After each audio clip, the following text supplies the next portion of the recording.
had a request for a quick tutorial on down dog, which is a fantastic pose when it's done with good alignment for your body.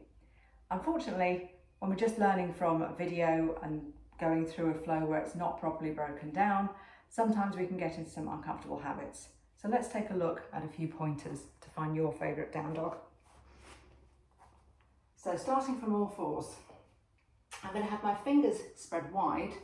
For my body, it's most comfortable to have my index fingers pointing forwards. You may find it more comfortable with your middle finger pointing forwards, but for most of us, start with the index finger.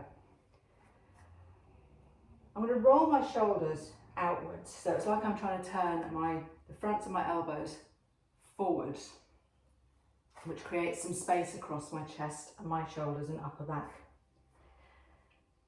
And then I'm going to look down to a point about halfway along the mat between where my hands and my feet are going to be. I don't want to look all the way back to my knees because that's going to crush my chin into my chest. What I want is for my neck to be long and in line with my spine, my forehead, my crown of my head, I should say, reaching towards the mat. From there, I'm going to tuck toes.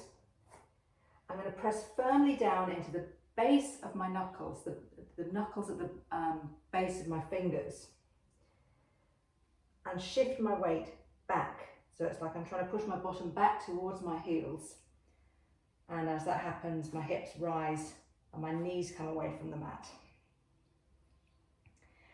Now, in this deep bend of the knees, I want to find a bit of a forward tilt of the pelvis. So I'm going to make as if I'm trying to stick my bottom out towards the sky to find that long spine. And it may be that from here, my legs don't want to go very straight if I've got shorter or tighter hamstrings, and that's fine.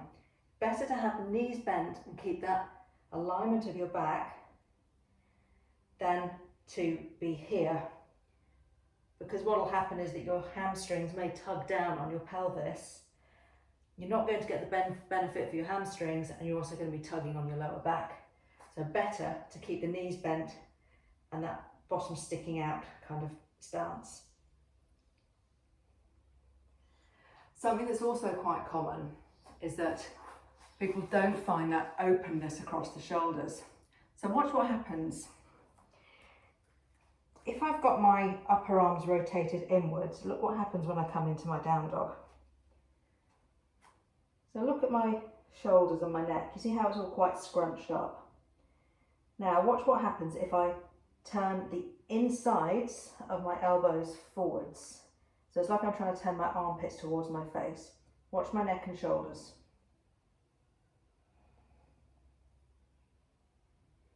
See how I get all that space and that nice lengthening of my neck? That's what we're looking for. So to come to the full pose, I've got all that nice space in my neck. I've got my pelvis tilted forward, so my sit bones are going towards the sky. My knees are as bent as they need to be or not, depending on the length of my hamstrings. And my neck is long. So my crown of my head is reaching towards the mat. My gaze is about halfway along the mat. And then I'm just breathing full and even, feeling the breath expand the back of my ribs. Pressing down into the bases of the fingers and allowing that lovely traction of the mild inversion on my spine to give me a really nice release of my back.